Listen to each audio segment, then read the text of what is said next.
we're gonna let people kind of come in since we're a little bit late. So we got one viewer from somewhere.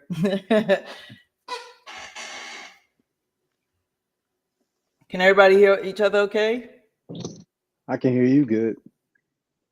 great,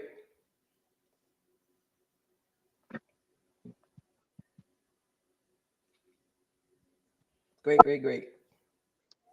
So how was everybody day today? It was good. I went to work. Well, some of y'all don't know I work at a middle school, but we had teachers planning day, so got a chance to be at Oh work yeah. with no kids, and that's always cool. Okay. That's always cool. Mhm. It's a teacher planning day. My Wow. day Yeah. is being brought to you guys by Harris Teeter Alcohol. It does wonders for ant bites, mosquito bites, anything you get bit with.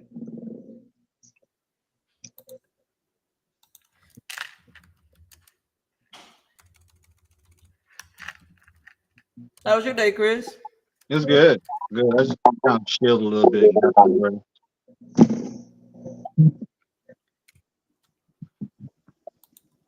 What exactly y'all be doing on Teachers Plan today? Because I feel like these kids can go to school. Well, it does help because the teachers have so many things that they're unable to get to when the kids are there. You have grades to enter. You have planning to do for the next school, however long, your lesson plans. And they require these teachers to do so many things, y'all. It's crazy. It's not like when we was in school. Like, it's ridiculous. They don't really have the freedom to teach. They have a certain standard that they're being given, and they have to teach to that standard the way that the state wants them to. So it's very it's weird. And then sometimes you got staff stuff going on. We need to have our meetings. You can't do that when the kids are there. You need to talk about things among the adults. And so it helps to have that day. Yeah. Okay. Sissy, how was your day today? Rough, but I'm Rough. grateful. Yeah, following your behind your ass yesterday. Yes. I love when sis chime in. There's never a picture of her. It's always like the heartbeat of the streets. You dig? You talking about a heartbeat? Hey, it's a heartbeat. I know when sis on, right? Cause like, yo, is she in cardiac arrest? What is going on? But anyway, that's just so. Anyway, sis, go Man, you ahead. I'm might fool with sorry. Jermaine, man. No, it's all good, bro. It's Ain't all nobody good. fool with you I've at been all. struggling all day. I'm grateful for my niece Alexis being here with me today because that's how I got through the day. With that being said, Wanda, at some point in time in my life, I try to be serious, but you still be kikiing in the back, like, what?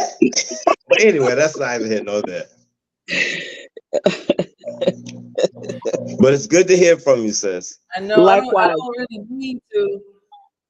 But Jermaine, I'm looking on Facebook.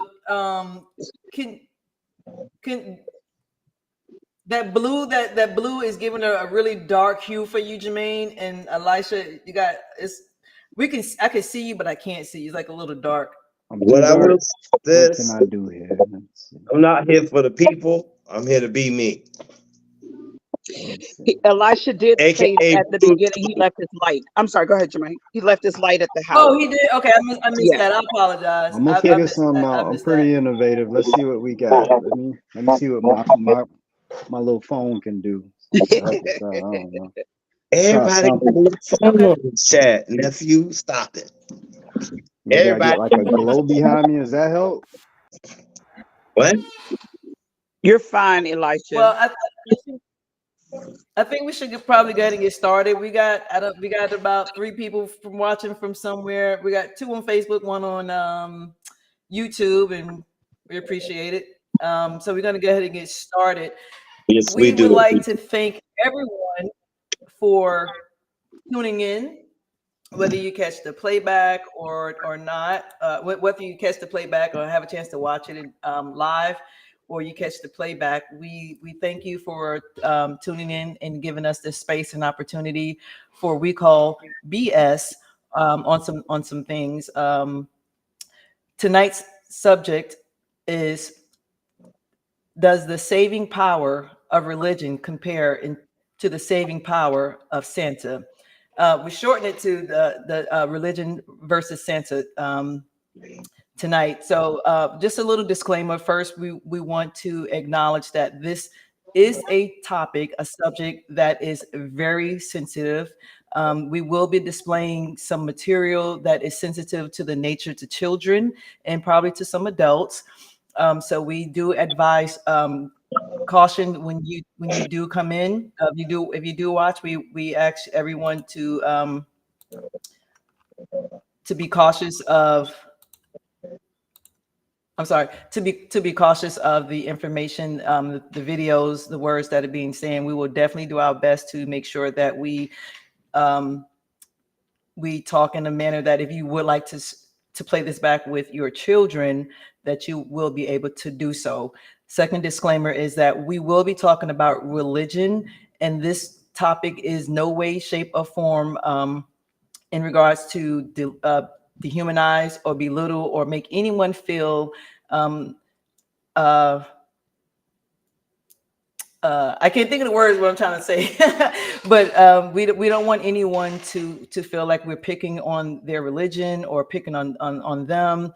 And we hope that that people, if you're watching or you watch the replay, that you take everything that into consideration with love and thought and have an open mind for this information. So without further ado, I'm going to bring in the rest of the We Call BS staff.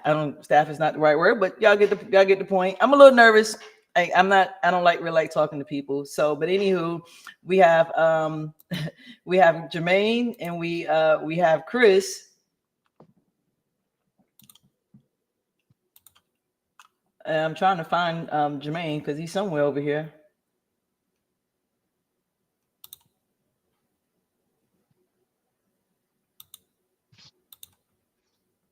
Jermaine and Chris. Chris, you hear me okay? Yeah, I hear you. I hear you. Okay. Yeah. I don't know where Jermaine went at. Oh, there you go. All right. It's all about the you. You know that. You know that. It's all about the you. Ain't no shush my ass.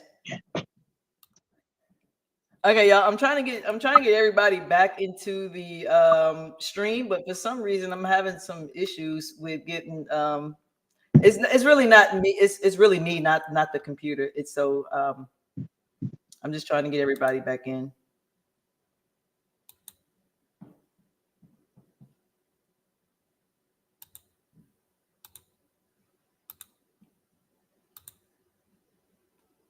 I see you, Chris. Oh, here we go.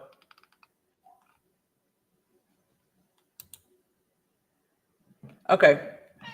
There's everybody. Okay, so I apologize for that. So I'm Wanda, the host for tonight's topic. We have Chris Wilson. Chris, you want to give us a few words? No, I'm good. I'm good. Say hello to the people, man. Chris, I'm about to talk. We also have tonight with us my sister Grace. Pink. Oh, there's Jermaine. I'm sorry, he had stepped away for a second. We also have a third host. Co-host is Jermaine Wilson. Jermaine, say hello to the people with your little blue light special, like Kmart. Jermaine is our DJ. Special, you know what the lick read. for my We also want to introduce a very, very special person near and very, very dear to my heart. My sister Grace. She is not on camera, but however, here she is. A beautiful picture of my sister Grace. Grace, you want to give us some words? Peace, love, and light, everyone. Welcome to the conversation. We are honored to have each of you on tonight, and hopefully we can shed some light on some of this BS. All right. Our fifth guest tonight is my brother from another mother. He has his own show, The Voice of Eli, on YouTube as well. You go on in and check him out, subscribe to his channel, and go back and watch some of his videos about religion. Some very, very, very, very good topics that he has brought to the attention to people. I met Elisha a couple of years ago. We both was coming out of religion, and we met each other. So I'll let him maybe kind of give a little backstory on that part of it. So I want everybody to give a warm welcome to my brother Elisha. Hey, what's going on, everybody? This is Eli. Quick intro. Yes, I do host the Voice of Eli show. We've been off air for a while. Had to go do a few things. I'm a new homeowner. I'm very proud of that. That's why I'm saying it. And recently became an author. I hadn't talked to y'all about that, but if you're into the cannabis space and meditation, I do have a ebook that I got done called Cannotation. So if you're into that sort of thing, holla at your boy. Bet. Awesome. So we're gonna get started. This video again, we do advise viewer discretion is advised, and the topic is religion versus Santa. The longer version is: does the saving power of religion fail in comparison to the saving power of Santa?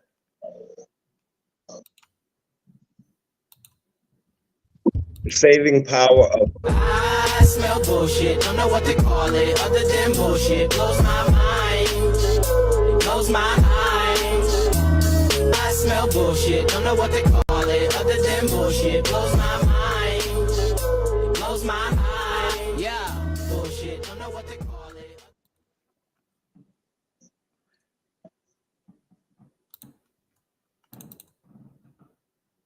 Oh, wrong one. Let me grab this other that was still up there, but it disappeared on me.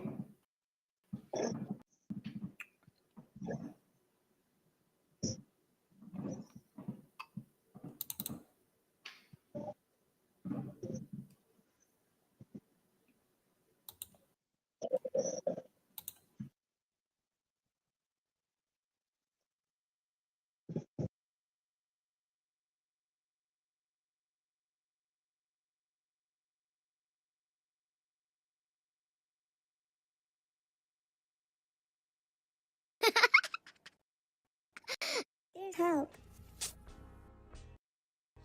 I just want to be happy. I promised I was good this year. No one understands me. You're the only one I can trust. Of trouble came in a letter to Santa, part of a class assignment. A girl asking Santa to stop a relative from touching her and her sister.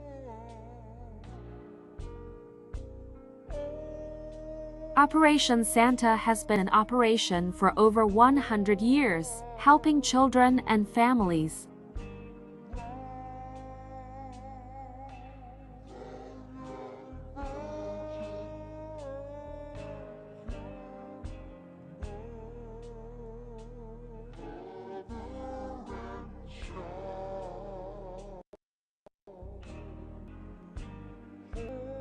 Does the saving power of religion fail in comparison to the saving power of Santa?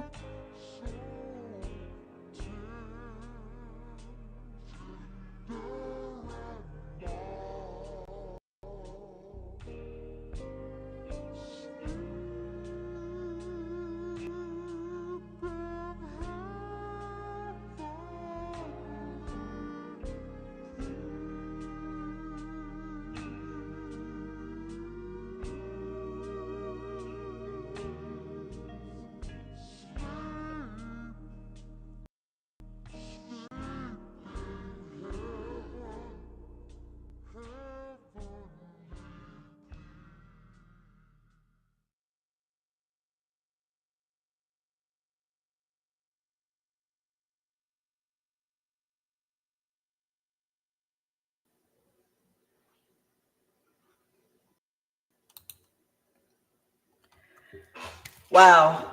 That video, every time I watch it, even putting the video together the other night, it was just really disheartening and sad. And I was really sad that to see that children, they feel extremely comfortable writing to an entity or deity, if you will, in this case. They feel extremely comfortable writing to a deity that they've never seen, they've never really talked to, and they base these ideas, they base these wants and needs and love from the parents, from what we teach our parents. And so there are 3 talking points that I really would like to go on. The first one is,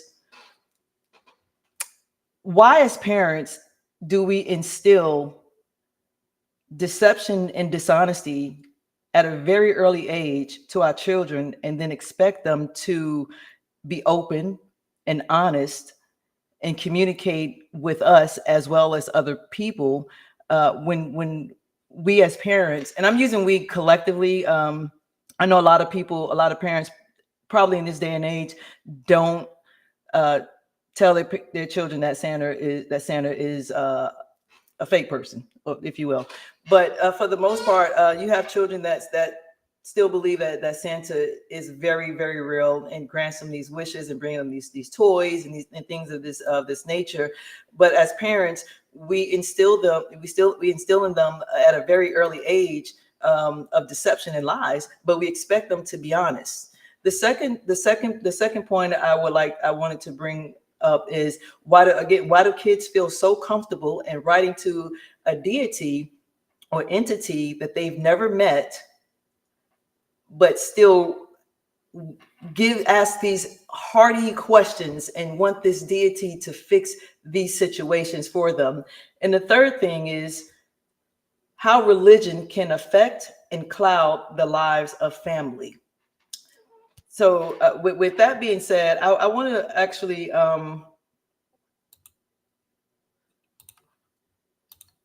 show some talking points for attributes for Santa Claus as well as God. These are entities. I was going to go off. I was looking for some notes that I had, but I think I'm gonna just talk off the fly if you guys don't mind. Both guys live in places where we cannot get to, right? Both guys, we've never seen them, never physically actually talk or seen them, don't know what they look like, but yet I can see that they have a lot of striking characteristics with each other. Santa, as most people, if you don't know, Santa is supposed to be Odin, a Norse god. He has the same attributes as God. He can help you. He can save you. He can grant you wishes. The only thing, one of the big differences between Santa and God is that, God has a way of saying what's being taught or preached. Basically, let me put it that way, is that we get things based off tithing, giving, being present in a moment at church and doing things and upholding what the Bible say to do, being a good Christian, or being a good steward. And these things are, if we do these things, then we're promised a place of eternity of heaven. Or if you don't do these things, you don't accept God and accept Jesus as your Lord and Savior, Jesus Christ, then you have another option to where you're going to hell. Both of them have these lists. Both of them check off to see whether you're naughty or whether you're nice. Both of them have your names written down somewhere. In religion, we have the Lamb's Book of Life. Santa just have you with whether you're naughty or nice on the list. They both check to make sure that you're doing good and doing what you're supposed to do. However, it bothers me that children can go to write a letter to Santa to fix problems, to where isn't God supposed to be fixing these things? Isn't the church supposed to be the catapult of where we drop off our worries? We drop off, where we're feeling hurt and we're despair and we pretty much at our last leg. But yet children, they're writing to God to help them from being molested, from being raped, from being bullied, from not having clothes, or things of that nature. So how can we, in good fashion, in good taste, in good conscience, teach our children these things?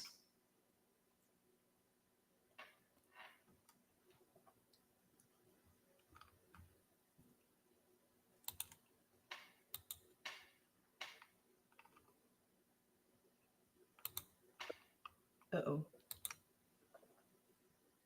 Who wants to go first? So with those talking points, the first one, like I said, the first one was the dishonesty that as parents, we place on our children. With the deception, we automatically introduce them to a lie, a web of lies, saying that this entity is real, that this entity is going to bring you a nice toy, clothes, or whatever have you, if you're good. But if you're not good, you get a lump of coal.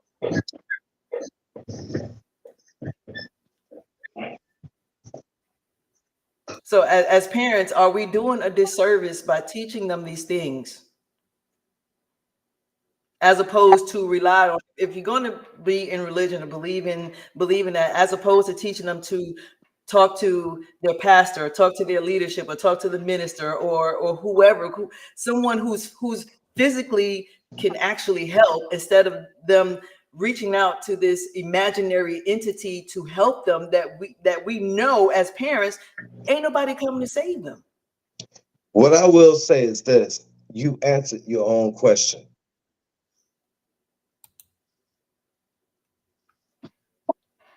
You more or less answered your own commentary at this point. That's just what I think. That's just my own personal opinion, because you said one thing and then gravitated back to the same ideals.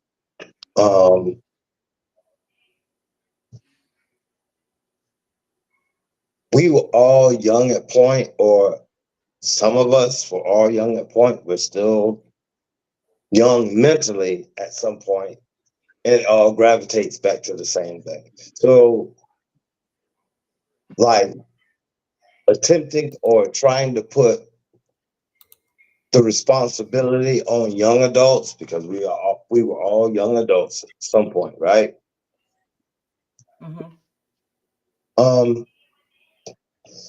I don't think anyone should take on that more, because it almost sounds morally like there's an objective there, and I don't think that's fair to any age. You dig? Like, you have kids at whatever 21, you have kids at 30, so it's like, okay, where's the concept of doing the right thing or not doing the right thing really correlates. Maybe I'm off subject and I apologize, but that's just what I think.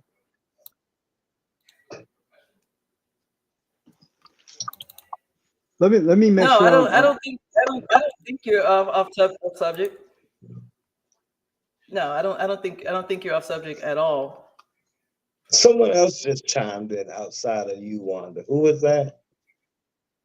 I don't know if the floor is clear. I don't want to be rude. I was about to say something, but I was gonna make sure I'm clear on where we are on that first talking point. DU was asking about the as a parent, feeling comfortable with presenting things that we know to be fables to our children. Is that was that the gist? Yes, sir. Yes. So my thoughts on that has to do with generate it being perpetuated throughout the generations, and what meaning that our parents were subjected to the same thing, and in parenting, it seems that in our community we're usually just doing whatever was done to us, or whatever we saw that was done with us, whatever our parents did, and we kind of mimic it. And right or wrong, we're doing that. And there's a lot of knowledge coming to light with the internet, and a lot of things are changing now, that we have certain education is more available, certain things we learn about the human brain, and how impressionable our brains are at that age. I think we can move into that space, into talking about some of that. But yeah, I think it just stems from, let's just say corporal punishment. That's one thing. You however you feel about it, I think most of us can relate to it, simply because that's something that was done to us. That's something that was done to our parents. Same thing with the knowledge of the Bible. That's something that was taught to us. That's something that was taught to our parents. And my example, real quick, and I'll back up, and maybe we can speak and get a little deeper. I was taking a trip. I said this on one of my shows. I was taking a trip, and I had my grandmother in the car with me. It was from this area down to Lauderdale, so it was about 5 hours. And I just decided to ask her. I said, "Did you ever have any questions about what you were being told to believe?" And I was driving, but I could almost feel her eyes looking at me, as if to say, "You don't ask questions." Like she was like, "Questions?" She said, "Boy, your mouth would have been on the floor if you asked a question. You don't do that." And I was just like, "Oh wow, this it's heavy." So today's time, we're getting a lot more of that because of the access and how quick the information comes.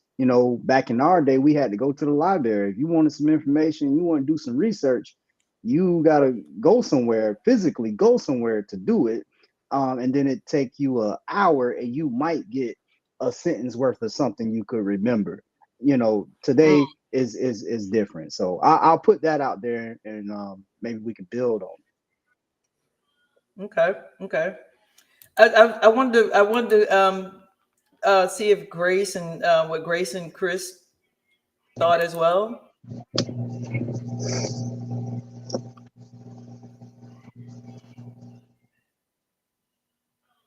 I'll go. Okay. So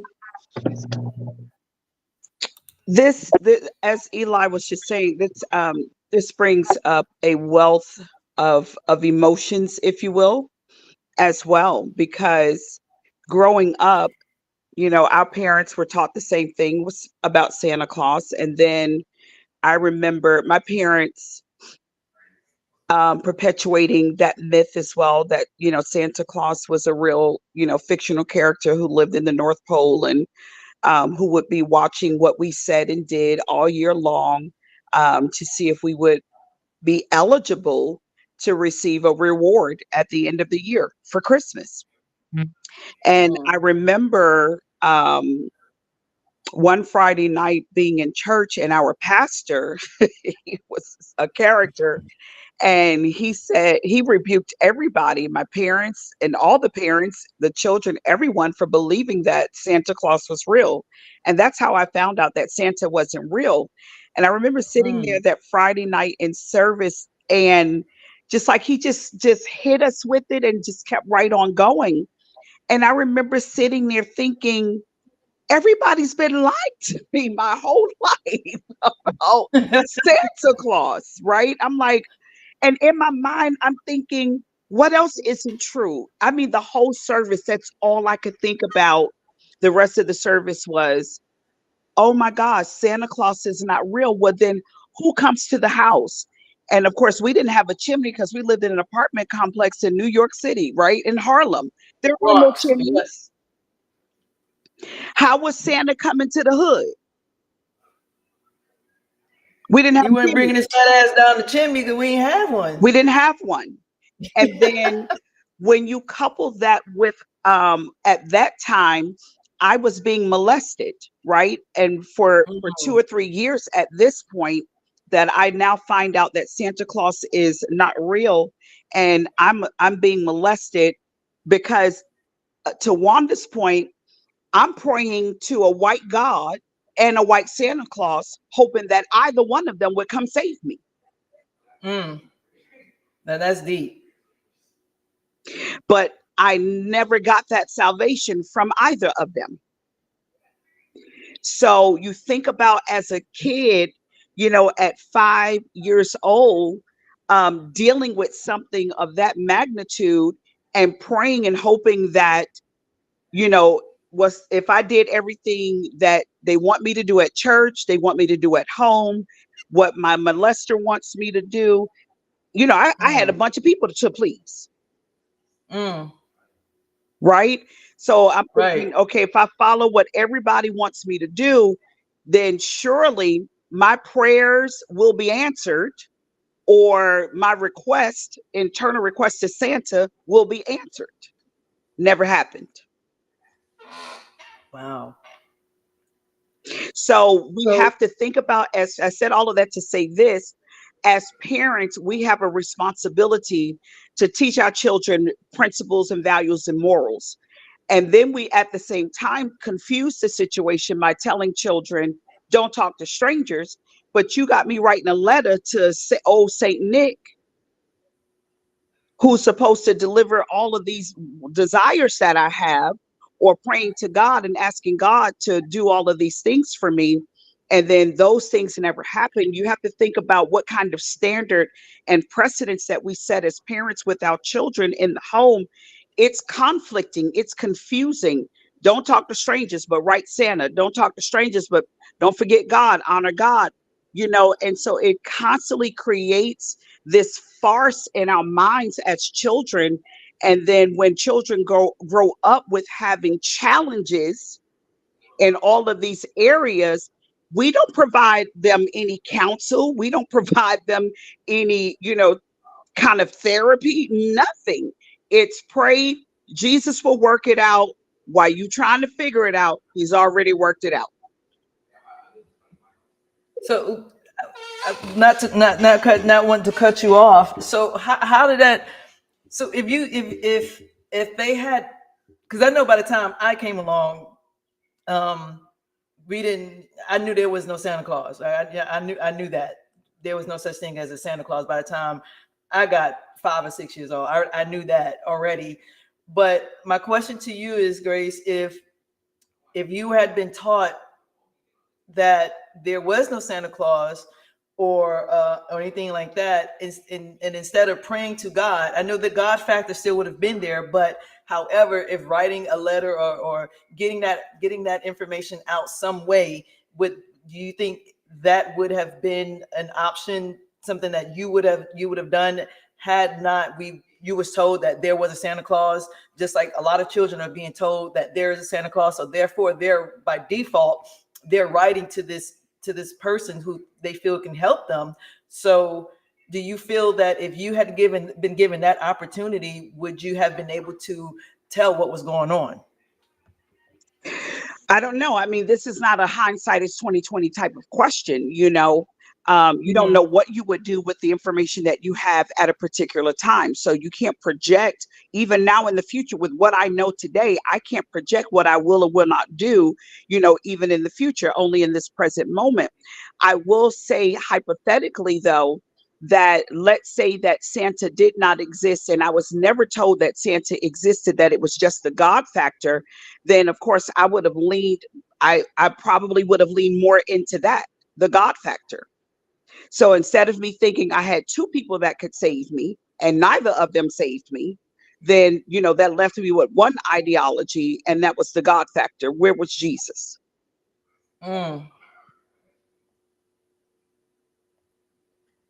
Yeah, where Great was he? question. So great question. Great question. This I couldn't pull it up. I mean, I have it on my phone, but I couldn't pull it up as a source on here. But I just kind of wanted to read, just because it's actually talking about what my sister is referring to. It's Santa versus God by unreasonablefaith.com. And this is just a checklist of all the comparisons of God and of Santa and God. Both keep a list of who's naughty or nice. They're both all-knowing and omnipresent. They both have a long white beard. They're both taught to children by parents, generally believed by children, far as Santa goes. God is the Santa for adults, basically. Not believed in by intelligent adults, and I dare to say that would go for both sides. For Santa as well, we don't, as intelligent and adults, we don't believe in either, in the sense that we have been taught about God. All right, so let's get that straight. Both sing songs about them. I'm gonna leave this last one right here. I'm gonna leave this last one. Both have servants or helpers. They never return calls. Said to reward virtue and punish evil. Makes sense in any way, which neither one, they have an X for that. Neither one makes sense in either way, and neither one has evidence for existence.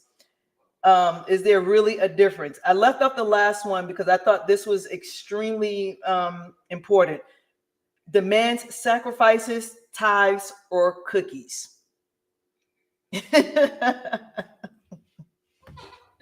I just kind of thought that was like that was a lot for me. Like, they both demand sacrifices in some way, form, or fashion. I think we got Chris left. So Chris, what are your thoughts, sir? Everything was said just then. I think that Santa was created to because at a young age they don't have the understanding of a God yet. So this is what them at first. You know, you got Santa Claus, you got the Easter Bunny, you got all these imaginary people. Then it's different levels. As a young child, that's what they give you first. Then you get to a certain age, then it's the next level of, then you're talking about God. So I think it's more or less the kind of like keep children in check. You know, it's the same thing. Like same thing where you're looking for somebody outside you to reward you. Same thing. That if you say like the Democratic Party, the Republican Party, we got faith in these organizations that haven't produced anything yet. The same thing with Santa Claus or anything else, you know. So it's different levels, you know. For children, right? They start with these imaginary, because they know kids got a good imagination, so they play on it. They play on it by saying it's a Santa Claus. It's really not, you know. I remember when we was younger. Right. I remember one time my dad came home. He had just got home from work, and my mom had put a Santa Claus in the door. My dad came and ripped it off. Because his thought was that he's not gonna give credit to a person outside him, that he's doing all the work, you know. So right. He did away with that. He didn't believe in giving this person credit for what he's doing. You know, it didn't make any sense. And I mean, it made sense to me when I was young, because I mean, it was no real Santa Claus, you know. Yeah, exactly. I have a question to something that Chris just said. Chris, what is in your opinion, what do you think is the youngest age that children are introduced to religion? Oh, good question. Very and that's to everybody, but you just when you were talking, that made me think about that question, how the like you said, in the stages of how it's introduced to us. For us, I mean, we were introduced to religion at a very young age. I remember being 3 years old and having to pray and sing songs of Zion and all of those different types of things. And then the older I got, the more I became inserted in church. more than my siblings. They'll tell you, my parents didn't have to ask me to pray or read the scripture or fast. Like I fasted every week, just like the adults. Mm-hmm. I went to all night prayer just like the adults. In fact, I would be the only child present, and I would stay up the entire night, all night praying and singing and reading scriptures with the adults.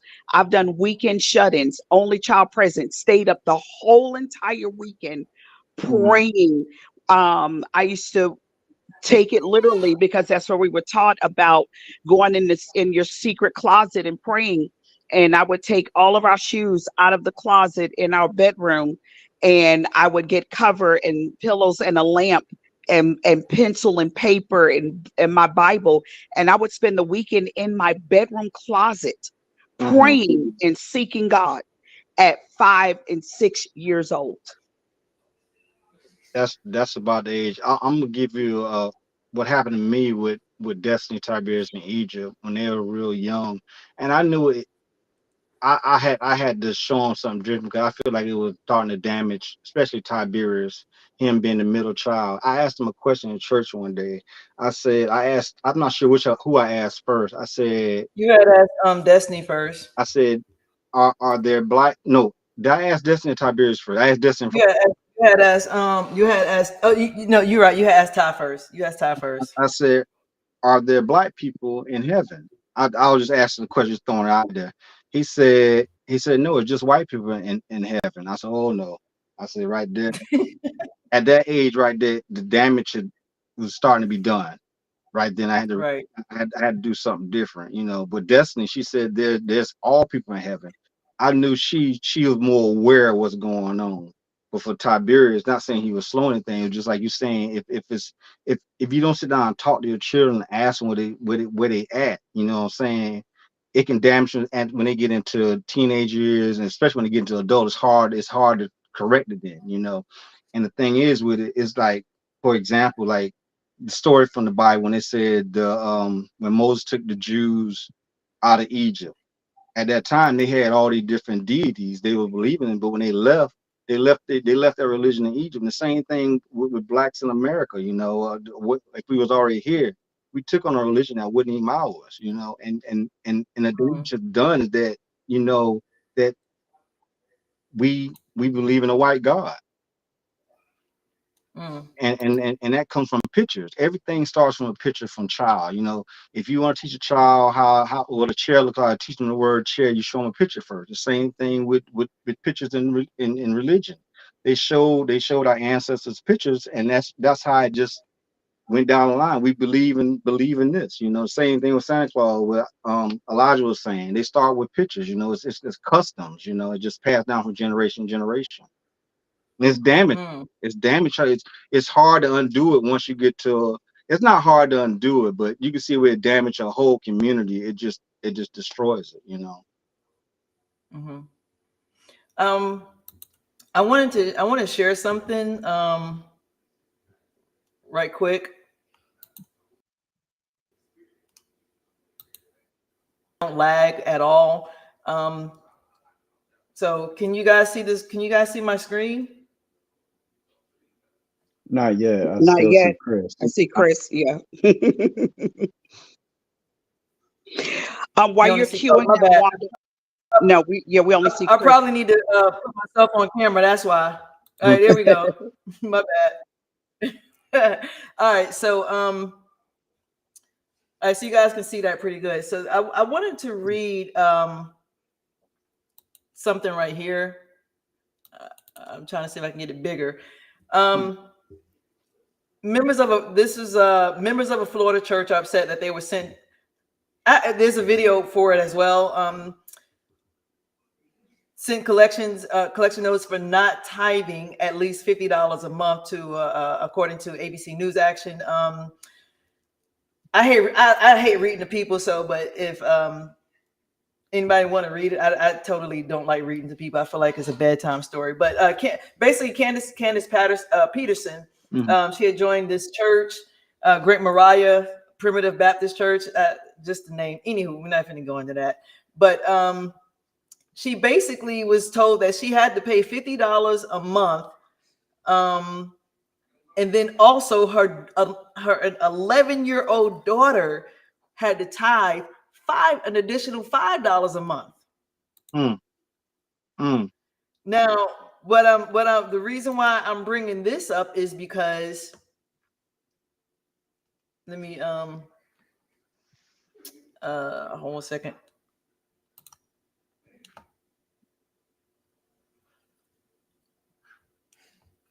The reason why I'm bringing this up is because they'll send letters out to children they'll send letters out for you not paying your tithe and offerings, right? But they don't do other things for children, such as if a child, like my sister was saying, we grew up in a really big organization, church in Harlem, and I think I was sharing something with somebody earlier today, because of the position our father had. You had grown adults who literally would lie on me, on my siblings and I, for things that we absolutely did not do because they didn't like our father being in the position that he was in. So I said all that to say that they'll send out letters for people not paying tithes, but there is a lack, there's a disconnect with the youth in general. You know, growing up in church, and I'm sure Elisha and Grace can attest to this, that, you know, you're given a list of things that you cannot do. And then there's a very small list of things that you are allowed to do. But I guess my whole point is that they'll go out of their way to send letters for some money, but not for help, not for reaching out to children who are in despair, who do need help, who they feel may be acting out in a way because they have been molested, they have been raped, or they have been touched. But people don't want to talk about that in church at all. There's another one I wanted to show on here. So while you're getting that other one ready, go ahead, Grace. Let's talk about the one that you just showed. So sure, I'll go back. Income, you're supposed to tithe, and I saw on the bottom of the screen there that the objective is to clear the church's debt, which I agree that if you belong I didn't even get down to that part, but yes. If you belong to a community, then yes, you are responsible for all the things that goes on, essentially, right? So supposedly. But where was the 11-year-old supposed to get the $5 a month from to tithe? Was there an expectation that she had an allowance or she had a job? I'm just trying to understand how the child got involved. She couldn't have a job because she's 11, but I don't know where that's coming from that would require the child to tithe when we're taught that tithe is from your income. So what income does this child have in order to obligate her to pay $5 a month? Because then that just falls back on the parents, and then it still fall back on the right for the parents. There's a friend of mine, a very big popular church in Jacksonville, Black owned and ran. The pastors are Black. It is a diverse culture, but they have a requirement before you can join their church. You have to submit your credit reports from all 3 bureaus. You have to, yes, I kid you not, and it's on their website. You have to submit your credit reports. You have to submit. Sound like you're underwater a little bit, Grace. Oh, I'm sorry. I didn't mean to cut you off, but you sound underwater a little bit. I had my hand under the where the microphone is. My apologies. So your credit report, your pay stubs, any investments that you have, because you're the tithe off of any interest you receive as well. Yes. All income So everything that you were receiving, they wanted to know about all of it. And this was part of their new members class. To this, just before you to become a member, they wanted to know if you would be fully committed. They wanted to know your debt, everything. And to me, it was just too intrusive. It was too intrusive to need those details. Now, it would be different if a church member came and said, listen, I want to purchase a home. I have debt, are there any finance classes that the church offers? That's different. But to say before I can become a member of your church, before I have to provide all of these details just to qualify to become a member of your church, I had a huge problem with. Huge problem with. I think it was just too invasive. It was very intrusive, but church running over. Was that at Creflo Dollar Church in Atlanta? No, ma'am. I said in Jacksonville. Oh, Jacksonville. Yeah. Oh, okay. Okay. Yeah, they're a bunch of damn scammers anyway, too. Can I say? Elijah, can I get my emotions out on that? Pitch in here. That's just freaking ridiculous. Like, I wish a church would. You know what I'm saying? Because that don't make any sense. I mean, the only way you're gonna get over on people like that. I know this is probably a little not going with your topic with Santa and everything, but that right there, that what Grace just shared, is worthy of protest. I'm just saying, if you know any kind of Bible, that makes no sense whatsoever to require that as membership to get into the church. I mean, the scriptures are pretty clear on how you become a member, and it has absolutely nothing to do with that. And if a church or a pastor or whomever leadership is concerned about that sort of thing, then I would ask them, what exactly is this all-knowingness deity doing? Because they would know, that deity would know all about that, would know whether or not I'm lying to you, would know whether or not I'm in debt.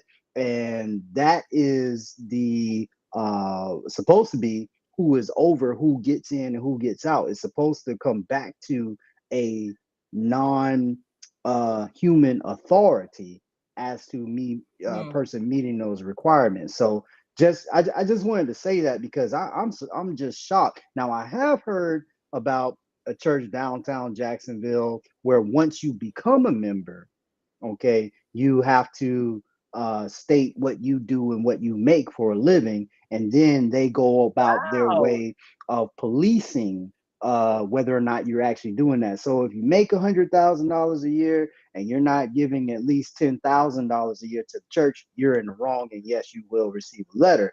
But this other church in Tampa, the 11-year-old, I think that's just comical. Somebody needs to be slapped. That makes no sense. Yeah. Well, I want y'all to stay right there because I want y'all to watch this right quick. Like I want y'all to watch this right quick. This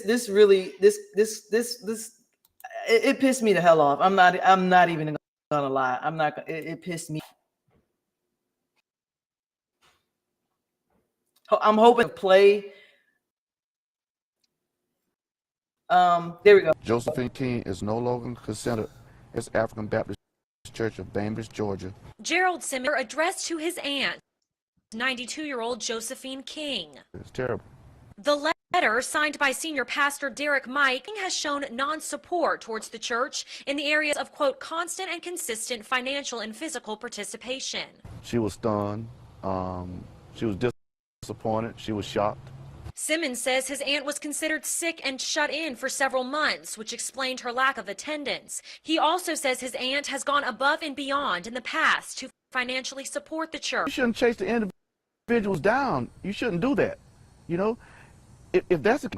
Simmons says he knows his aunt isn't the first person to receive a letter of removal for not tithing, and hopes this story will shed some light on the policy. To make these churches run, but it's not about money. about God. You probably put God first. We tried multiple times to get the church, unable to reach any members or officials. In Bainbridge, Catherine Patterson, WALB News 10.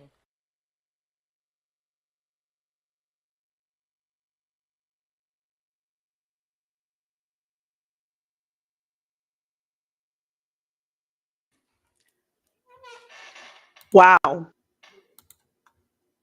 Yeah. Wow, that's very, very interesting. 92 years old. But wasn't she on? They knew she was on the sick and shut-in list, so why would they require her to attend church if she was sick and shut-in, and therefore could not physically attend church? So what's supposed to happen to, like Elijah said, the Bible is clearly explicit about all of these types of situations. They were supposed to go to her home. The elders were supposed to go visit her,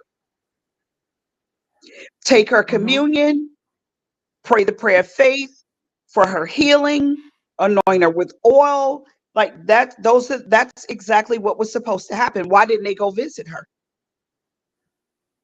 And how can you require her to be in attendance if she's physically ill? That's just asinine. Yeah. Yeah. Go ahead. I'm sorry. How old was she again? How old? 92. Wow. 92, I believe it was. Yeah, a senior citizen, like well-aged senior citizen. Yeah. I wish somebody would send my mama a letter. Boy, y'all about to make me come on camera. I wish somebody would I wish you would. Look. My mama a letter talking about you haven't been to church and she's sick. And none of y'all have shown up to see about her, to make sure she has food, that she's warm, she's clothed, that her bills are being paid, her needs are being met. Are you kidding me? What happened to and she's probably a widow. What happened to taking care of the widows and the children? We definitely don't do that. Collecting tithe and giving it to one person. We're definitely not taking care of the widows and the children. No. And definitely the church don't fast, very rarely fasts. And all they're thinking about when they're fasting is when this fast is going to be over, so that we can go back to gluttony and eating everything and having sex and doing everything else that we want to do. But you're supposed to don't do it. Don't take them now. Don't do it, sis. Don't take them now. You're supposed to deal your bread to the hungry when you fast, not store it in the freezer, not hold it for yourself. You're supposed to go feed other people. We don't see that. Yes. No. Somebody don't know how to read these Bibles. I want to I'm definitely right there with Grace. I think the same thing that happens to us in law and other things, because we may be ignorant of law and we get taken advantage of as a people. The same thing happens in the church, because, and like I said, like we were saying, the only way you can do this as a church and put this type of thing out is because these individuals are ignorant as to what the scriptures say. So if they would actually get in there and start studying, I think they would have an appalled congregation as to what the leadership is doing, but nobody is sitting down and really going through the scriptures and learning what these things are talking about. While we're on collection, while we're talking about money, I would invite those people that hear this stream to read texts such as 1 Corinthians 11, and even back in Acts. I think I'm in chapter 7. I'm gonna be honest, it's been a long time since I left religion. I don't really go back into these things a lot, but when you go back into those things, you will see that the collection of that money was with the purpose of helping those that were the poor saints. Something a famine had hit those in Jerusalem, and he was supposed to come to Corinth and collect from those who it had not hit. This was the purpose. So the money was not even staying at a local congregation that took up the money. The money was leaving the congregation, going to where there was need. And that is right. That's just plain. That's just two passages you can go and look at. It won't take you 30 minutes to do it, and then you can go to the money hungry pastor or whoever this is at these foolish churches with this foolish leadership and say, hey, what are y'all really doing?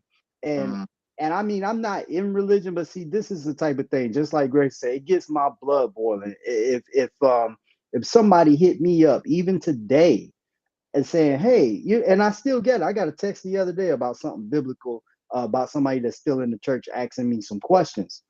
So if somebody's out there and you're in Jacksonville and this type of thing is going on, I mean, I'll put some work in for you. I'll come in there and do that, because it really is disgusting. I don't know how else to describe it, that you claim to be a servant of someone that can walk on water, heal the blind, you can spit on the ground, rub it on it. We know the stories, but yet you will take the time to have your staff put an envelope and a letter together and send it to these individuals, a 92-year-old lady. And even the church in Tampa I'm really thinking about that, from 92 to requiring a 5-year, was she 5 years old? No, or was it? No, she was 11 years old. She was 11. And they wanted $5 a month from this little girl. This is silly. And if I could, let me throw this in, D. I think one reason we get off Santa Claus real quick in the churches, we can say, yeah, that was just fun, and yeah, Santa Claus ain't real, because at some point it's gonna be revealed that something fishy is going on here, because the narrative is, yeah, he comes down a chimney, and then so kids start to put together real quick, wait a minute, I don't have a chimney. And now you have some of us where our minds will still work out the myth, because your imagination, once you connect this thing with imagination, it's very hard to get out of, because you say, okay, I don't have a chimney, so all right, it's not a big deal. He must be coming through a window somewhere. Okay, yeah. Your imagination will justify, because I did get the presents. So, okay, maybe we don't need a chimney, and you have that same sort of thing happening on the religious side. But I think Santa Claus will quickly go out the window as you become an adult, because nobody's gonna pay your bills. You get real life situations that hit you. Now, the Jesus thing is a bit more serious, because it's not a lump of coal that you're gonna receive at the end of the day. See, Santa, supposedly you just don't get no presents, or you get the lump of coal, or for most of us, if you didn't get the lump of coal, you just didn't get nothing. Or you had that Christmas where they say, you ain't getting but one thing, or the cheap thing. Right. And it's like, well, dang, is it really a Santa Claus, or, oh, that's what it is. It's really you giving me them presents. That's why you get to say all of this. So, back when you start to compare Jesus or God to the Santa Claus thing, I think that's why we can easily get off of it. But in your original topic of comparing Jesus or the whole religion thing to Santa, and then writing these letters, that can lead to some real arrests in these situations. First of all, Grace, my heart goes out to you, because and I'm glad you're brave enough to share that this type of thing was going on with you, and that you were molested, because so many people don't have the strength to talk about such a thing. So my kudos and props to you. I really admire that. But going back to the part about the Santa Claus thing and which one is real, it seems that the Santa Claus operation, these kids have an opportunity where they think they can write a letter and they're going to get an answer. But what happens is a human ends up seeing, oh wait, we got to do an investigation, because this child is asking for Santa to help with what's going on in the house, and what's going on in the house is actually a crime. So we got to do something about that, right? So yeah, I know I'm kind of all over the place because you done got my emotions up with this 92-year-old and them asking an 11-year-old for money. So I see you got something on the screen there. Oh, the comparison. Yeah, that was just a comparison I was reading earlier. I figured out how to get it up there by just doing screen share. So yeah, that's just a comparison. And I kind of want to go back to the video a little bit that the first video that we had that I played. Far as there was, and each one of them received justice to let everyone know. Every case received some form of justice. The one where I believe it was a 9-year-old, her and her sister. I actually have the video. I can post it if you guys want to watch the video in detail. It's on YouTube.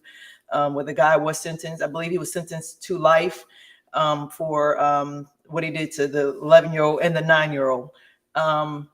The other cases, they also received justice. So I'm glad that actual humans were able to step in and intervene, because had it not been for a human being reading those letters that these children thought that they were sending to Santa, they still, I don't know whether they would have gotten the help as quickly as they had gotten it, but at any rate, they were able to get the help that they needed and put these people away where they should be. Honest, they should be somewhere else, honestly, with some dirt over them. But anyhow, they are where they are. So, but it's, to me, what I'm saying is, like, it's always the human touch. It's always the human aspect of it all, because all we have is each other. But that's who I can physically see. That's who I can physically talk to. I have a relationship with Chris. I know his voice. I have a relationship with Elisha. I know his voice. I have a relationship with my sister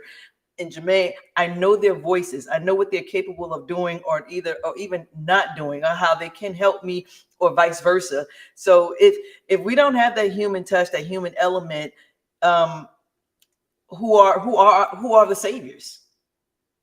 I know that the title is the religion versus Santa, but it just seems to me that children are reaching out more to Santa Claus because they see no need to reach out to a God.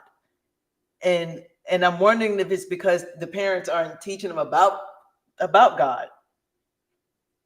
Oh, Chris, I'm sorry, you have your hand up. Thank you. I'm sorry. I'm all the way in there. I'm sorry. I was about to go off. But go ahead. The only thing I was gonna bring up, I don't know if y'all remember back some years ago when the Catholic Church was in trouble for messing with the young kids. It was on, I forgot. Up in Boston? Huh? Up in Boston? No, I'm not sure it was that, but it was the Catholic Church. They was involved in touching the young boys, and they came out and everything. But it happened to come on the news one day. It was like a news breaking, and one of the Cardinals got on TV, and I couldn't believe he said it. He said it so fast, and they cut it. They cut what he said. He said under their law, they weren't obligated to turn the priest in, and they cut it. I was like, wow. So you telling me y'all have two different laws? But I could not believe they do. But he said it, and they cut it. And I was like, I can't believe this. Y'all knew this was going on, but under y'all law, y'all had to turn them in. That's crazy. But like you were saying by the children in the church and everything, and you would think that the children would feel safe in it, but the priest was messing with them. Right. So Elisha had his hand up. Because I was about to go ahead, Elisha. This is all. It's all the same thing with what we're talking about. We're not off topic at all. I just love the fluidity of the naturalness that we're going with it. So Elisha, what you got, bro? So when I pulled a few texts because I was thinking something like that might come up, and I'm not sure if that's where that cardinal was going, Chris, but there is a I'm thinking about Matthew 6, 14 through 15. I'm gonna read it right quick. Forgive men their trespasses. Your heavenly Father will also forgive you. But if you don't forgive men their trespasses, neither will your Father forgive your trespasses. So I bring that up in light of the forgiveness factor and what that looks like, because these individuals are under a theocracy.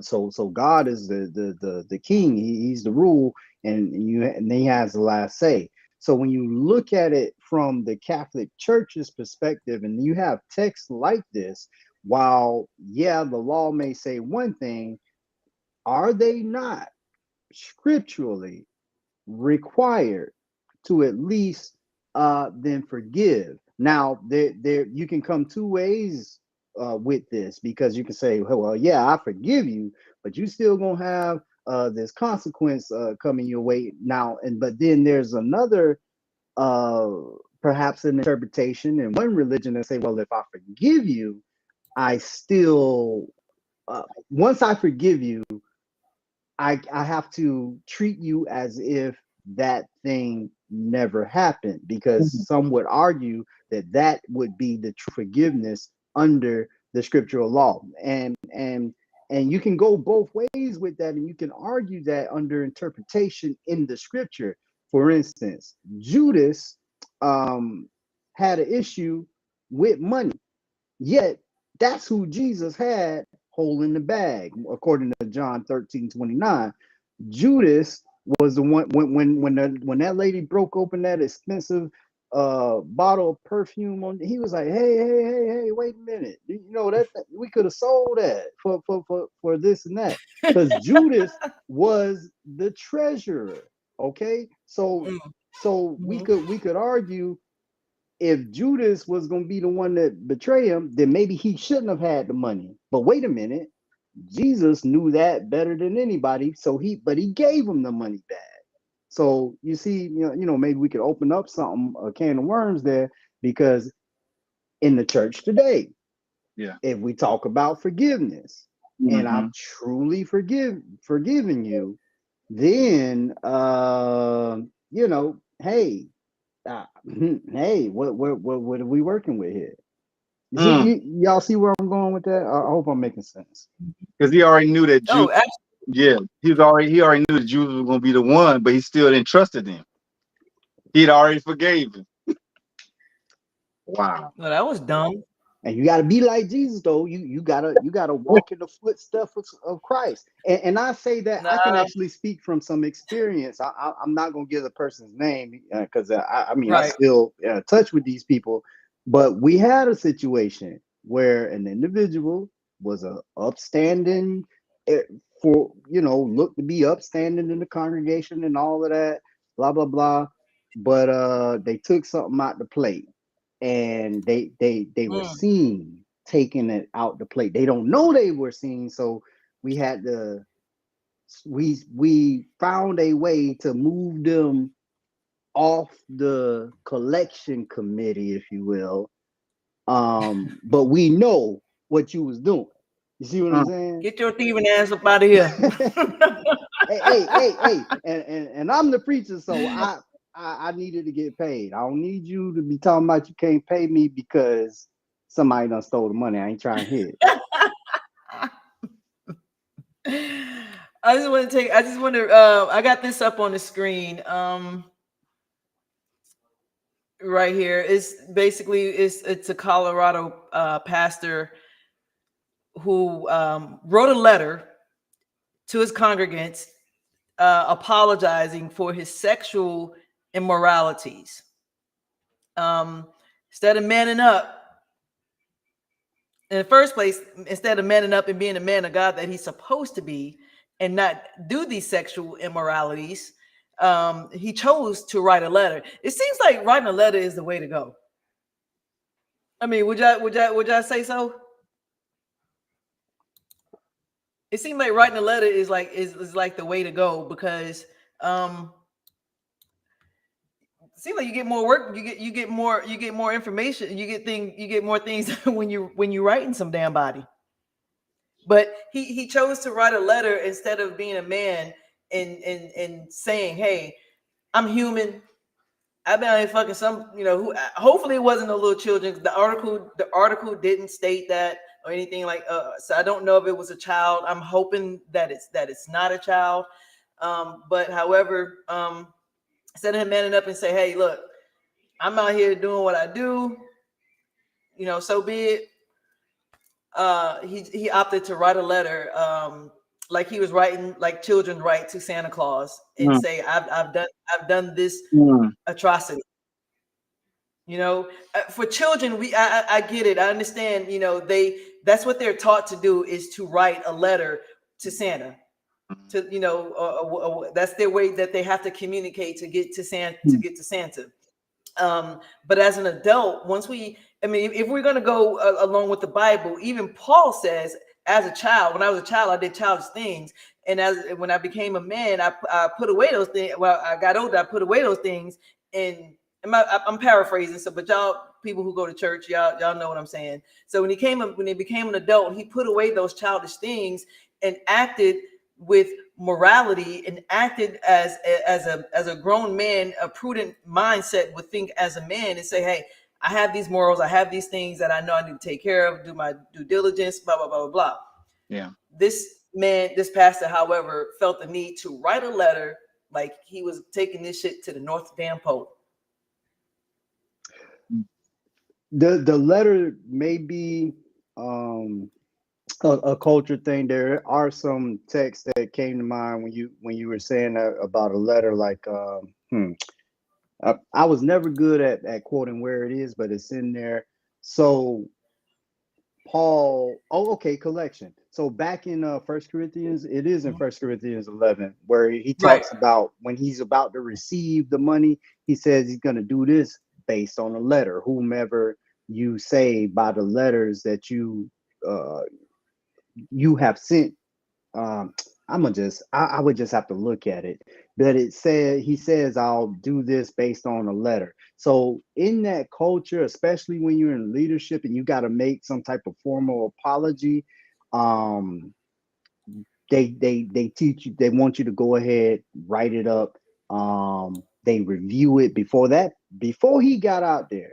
I'm telling you, before he got out there, he had to type up what he going to say, because they don't want your emotions and want you to get into a run on, or you to say something that would be too much. So yes, you're gonna write a letter before you get ready to make the apology. Now you may get up there in front of everybody, you're gonna say it verbally, but it's gonna be written, and then even it's gonna be scripted.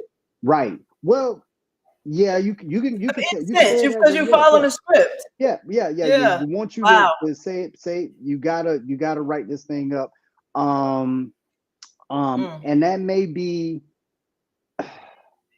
dang, I lost the train of thought on that. But I'm sorry. When you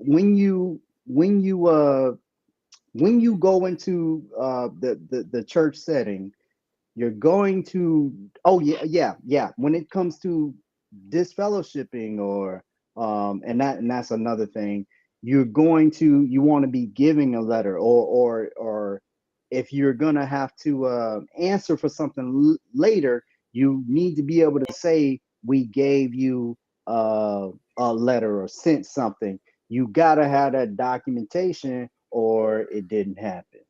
That's really? The type of thing. Yeah. It gets into some of the legal aspects, because you can, that's another thing that's covered in the text. You're not supposed to. He does call it small matters, but there is where is that? That's in Corinthians also. I think it's Corinthians 13. I think somebody mentioned it, either Grace or Chris. Somebody mentioned it, but that was Grace, I think. Yeah, when you don't want to be in a situation where you're taking your brother or sister to court. So as we get into the whole pedophilia thing, there can be some debate as to whether or not it's a big enough matter. They say the small matters, we shouldn't have to go to court for that, because it says something in the scripture about it calls it, he says, this is the way Paul says it. He says, are you not able to judge such small matters among yourselves? So he was like, why would you take them to court? Now, some will say, well, hey, that ain't a small matter. But what's a small matter is relative to whomever we taking it to. Because again, I have a real deal situation where there was a church, the church I was I had come into the situation. Okay. As their pastor / preacher, I had come into a situation where a member from another church was doing something for the church that I was serving. And this predated me, but I had came in and they were in this situation where the member from the other church was a church leader, a congregational leader at that situation. And they had done some work, physical work to the church, like a contractor. But the work, according to the congregation I was serving, wasn't that great. So they were like, oh, you need to fix this, you need to fix that, you got to do this. But the person who had done the work said, no, they ended up in court. Long story short, they ended up in court. And there were a number of members on both sides. Like, why, wait a minute. Why are we going to court when the Bible says you shouldn't be doing this? Why are we going to court? Why we can't, sort this thing out? That type of thing happens all the time. So like you were saying, D, earlier, even though here we are supposed to be these spiritual people, supposed to be dealing with things, and we got God on our side, and we're supposed to be able to work it all out. At the end of the day, you're gonna have a human thing going on. You either take me to court, you either gonna have a lawyer somewhere, we gotta go to mediation, we gotta do something. At the end of the day, it's gonna be a human thing. And I think about every time this type of thing comes up and we talk about it, there was a song. We didn't sing it that much in the Churches of Christ, but it was in the Churches of Christ that talks about that Christ ain't got no hands but our hands to do his work. No feet but our feet to go where we supposed to go. And no mouth except our mouth to preach the word. And while they're using and talking and using this song to promote Christ, when you really sit down and think about it, it's like, if we don't do nothing, need us more than we need him. I mean, shit. Like, you can't do nothing without us. There you go. Like, nigga, shoot. Yeah, you got it. I don't know. It's crazy. But I don't know. I think Jermaine had dropped off. Sometimes the services act up a little bit. But just to bring everything back home, I think we definitely have to do better as parents. Mm-hmm. Whether you tell your children that Santa Claus exists or not, that's really not an issue for me. The issue is that they feel so comfortable that they feel that they have to write to an entity, to a deity that doesn't exist. In their mind, it exists. This person, this thing exists and is there to help them. But it just saddens me that they have that train of thought. Like, they can't even go to an adult, to their parent, to their teacher, to a human who can actually intervene at an earlier point. So it just like what kind of psychological issues do these children have at that afterwards? I know my sister spoke briefly about what happened to her. What happened to her happened to me as well as me and my other sister Nicole, who passed away. Is that something that none of us actually talk about? And I think I was like 7 or 8 years old, and I thought I did something wrong, because here I am praying, here I am, doing everything that I thought I knew to do, but yet there was zero discernment from anybody, from the church, from the pastors, from anybody in the house. I mean, other than my sisters and I, we knew, because we've always been the girls has always been close in the family. But of course they knew, but we didn't tell our parents, not until we were adults. But it saddens me that all this Holy Ghost that they say they have, what the hell is it? Now you literally have children getting done up in church by preachers, by pastors, by saints in the church. But yet no one is discerning to see what's going on with this child. But yet when this child start acting out and quote unquote promiscuous, or out there selling dope, or doing this and doing that and the third, is because they're trying to get away from a situation that you and your God totally abandoned them on, or they feel that they were abandoned on, because that's how I felt. I can't attest to my sisters, but I felt abandoned. Like, why am I? What am I praying for if no one's going to come and help me?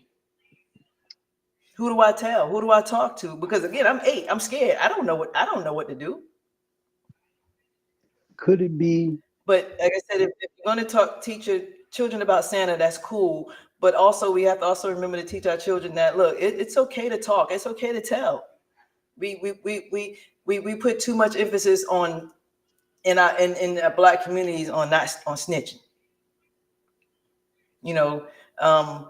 But it's swept under the rug in our Black communities. And I can only attest to our community, because I ain't white or any other race. So shout out Toledo, shout out to my American Indian Neebies. But it's like, who do they turn to? Who do they talk to? Where do they go? So in their mind, the only viable solution is to write to Santa, because they see Santa as this positive. They see them as a savior, if you will. Because why else would I be writing to someone to help me if I didn't think that they could save me? I'm not looking to my parents. I'm not looking to my siblings. I'm not looking to the pastor. I'm not looking to anybody else. I'm looking towards Santa to come save me, come help me. Oh, I'm sorry, bro. Go ahead. You got a question? I was just thinking about the whole contrast with Santa and Jesus. Jesus is a little bit more on the hook, because Jesus is supposed to be 24/7. Santa, true, he got a night. One day. He got a night. So one maybe night. the child is like, well, dang, been praying, they ain't working, but Christmas is coming. Maybe I'll write this. I've been letter. good all year. Yeah. Maybe I'll try that. You see, maybe I was just throwing that out there. Yeah, like I said, that I've been good all year. I've been doing what I'm supposed to do. I'm going to school. I'm getting good grades. I might cuss a little bit. I ain't gonna lie. I've been cussing since I was about 4 or 5 years old. I like it. It's just part of my vernacular. However, I'm doing what I'm supposed to do in every other lane. But yet this awful thing is happening, not just to me, to other people too. So all year long, I'm doing what I'm supposed to do. Here come Christmas. No help. So what does a child do at that point? They wait all year long to get this situation relieved, to get some type of relief mentally, physically, emotionally, and it doesn't happen for them. They internalize it. So they blame themselves. Yes. You know, maybe I wasn't as good as I thought, or maybe I didn't do my absolute best. My grades weren't as good enough, or I took out the trash, but I didn't want to take out the trash, but I did it anyway. It makes you play. I mean, it just plays on your psyche.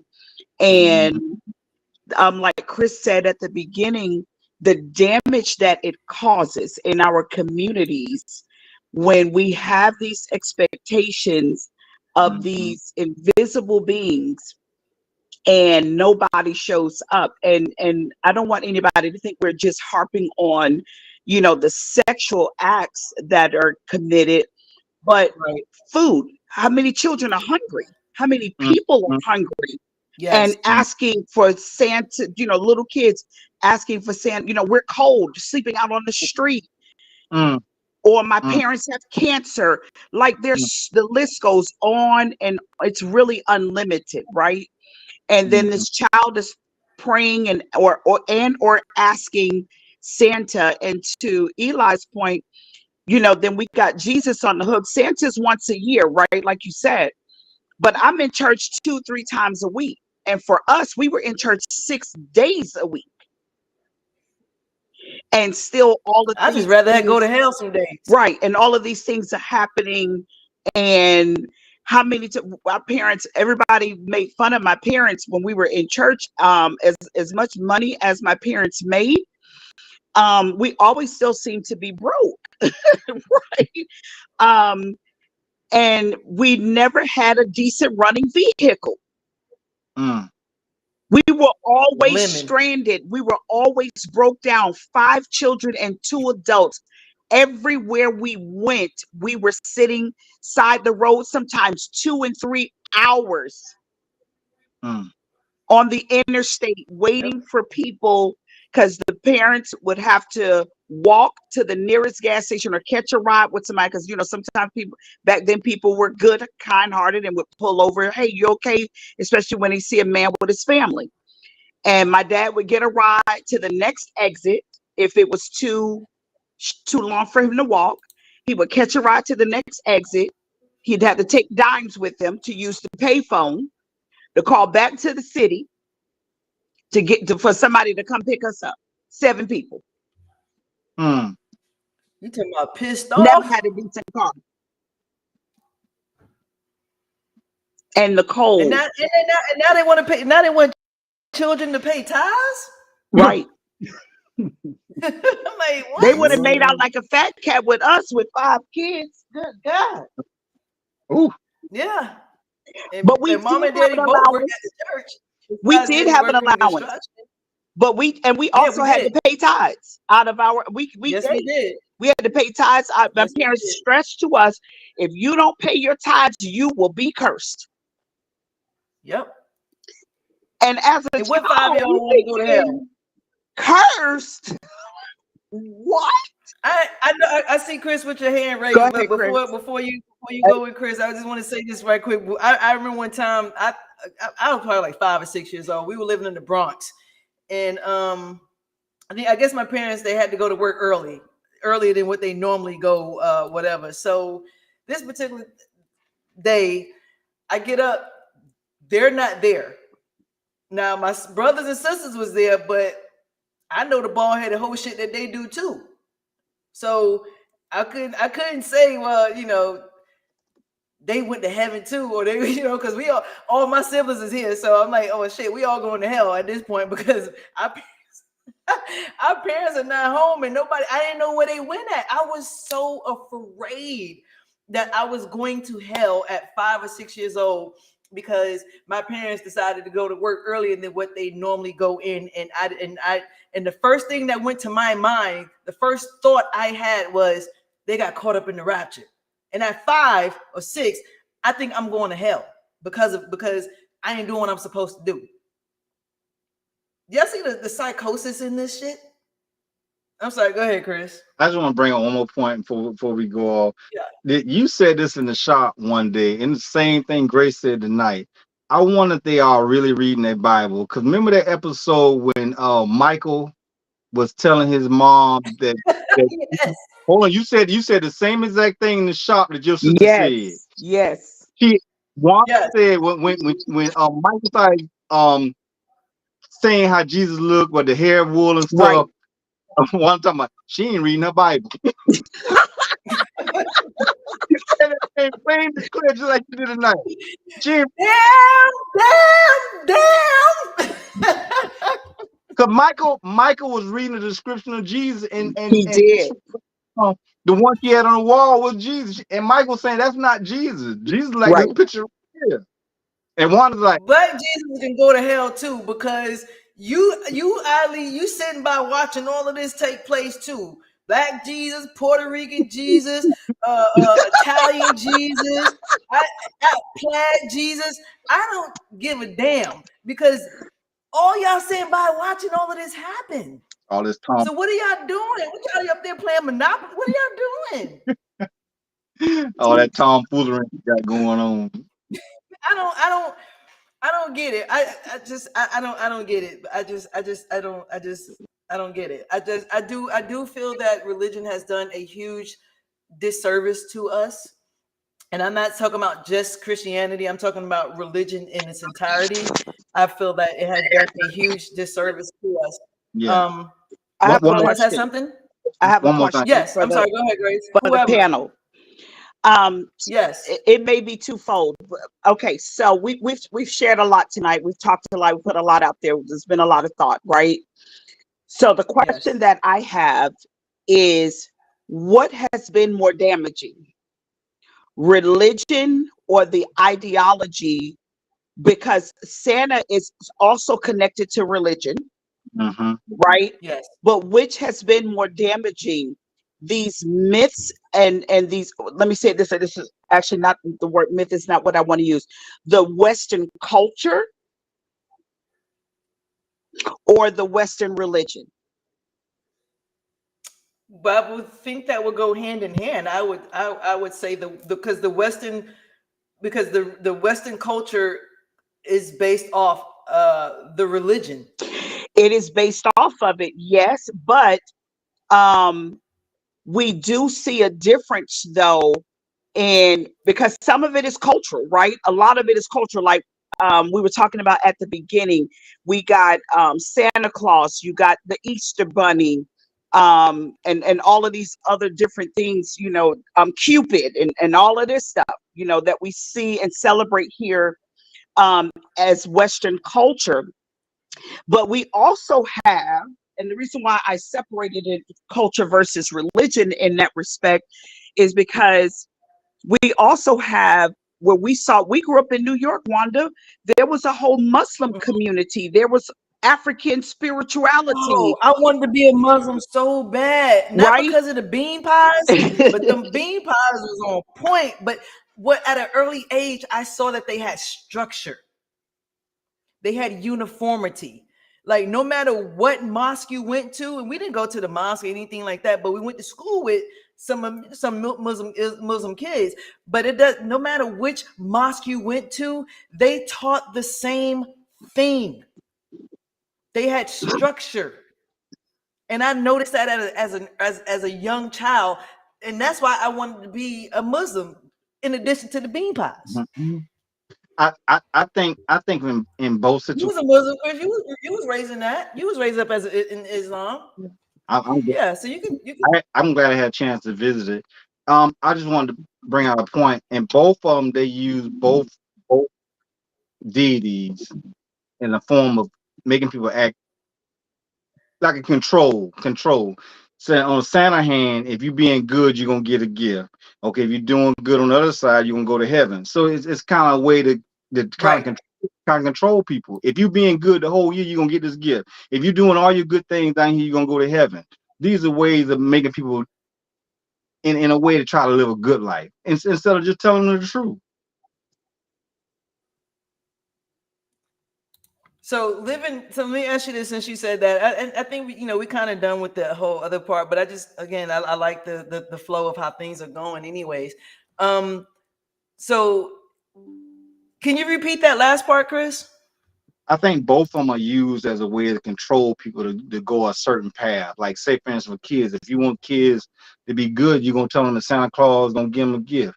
if you tell people you gonna go to heaven, they quite naturally try to be good. They're gonna try to do things right. But it's kind of a way of controlling people instead of just letting them be.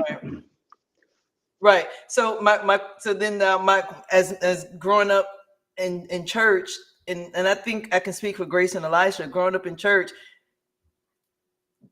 even trying to give all and do all and be all that you can be in the army of the Lord, you still feel that you fall short. Mm-hmm. You still feel that you are sinning on some capacity, on some level. So that's always going to keep you at a stance to where you're always asking for forgiveness. You're always pleading your case to a deity, always asking a deity to save you, Mm-hmm. in a sense, so you can make it into heaven. Yeah. It's just, it's just like you got a mistletoe hanging over heaven and hell. So which mistletoe you going to kiss in order to stay there forever? Mm-hmm. Go ahead, bro. First of all, Grace, I think I like your question. I've been that whole time. I mean, I heard what Chris was saying. I heard what you were saying, but I've been really. You've been pondering. Yeah, I was saw really you thinking sitting back like, wait a minute. yeah, that because here's where I am with it. Like, I agree with what Dewana was saying about it being the religion influencing the culture, but I'm gonna go ahead and say religion because culture it can evolve and we're more Correct. open to change with culture. Yes. But religion, although it has in some aspect evolved, it's a bit more rigid.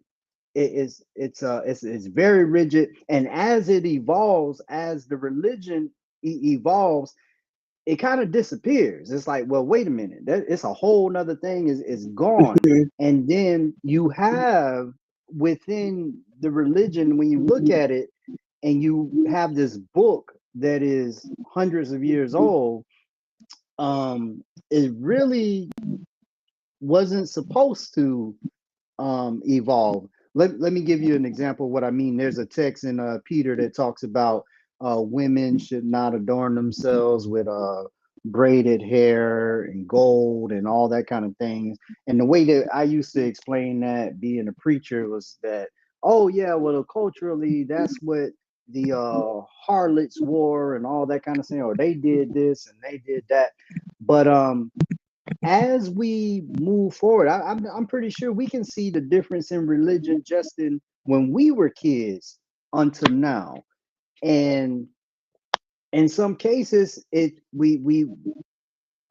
they're disappearing. I really think we could really have a whole show on that question. Mhm.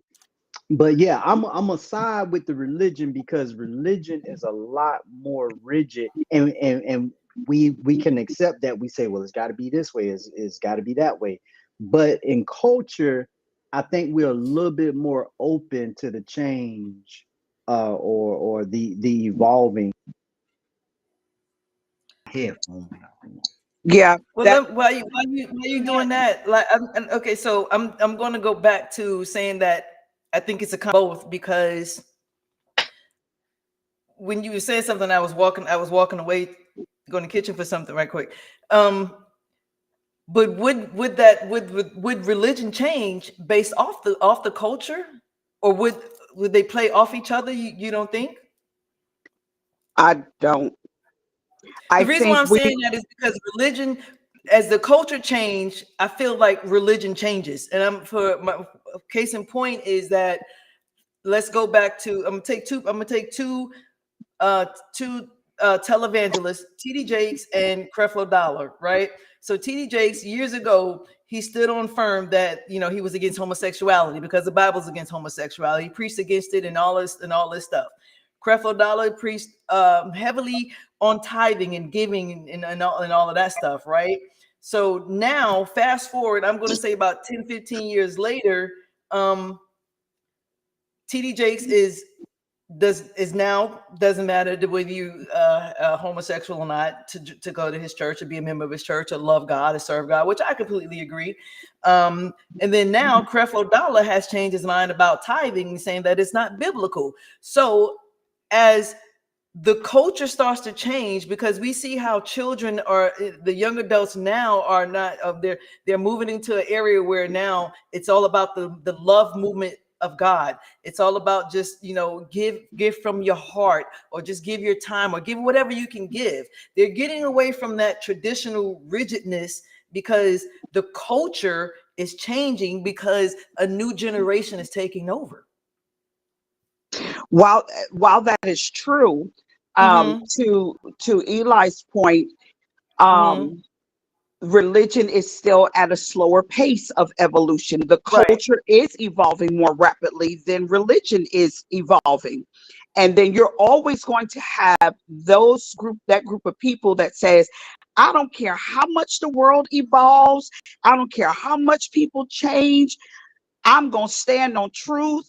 I'm going to stand on God's word. This is what God's word said. This is what God's word mean. And it doesn't matter. Right? So the question that I asked, though, was which has been more damaging? I still have to give it to religion. I think religion has been more damaging than the culture, because we still have subscribed to our own way of doing things, even within Western culture.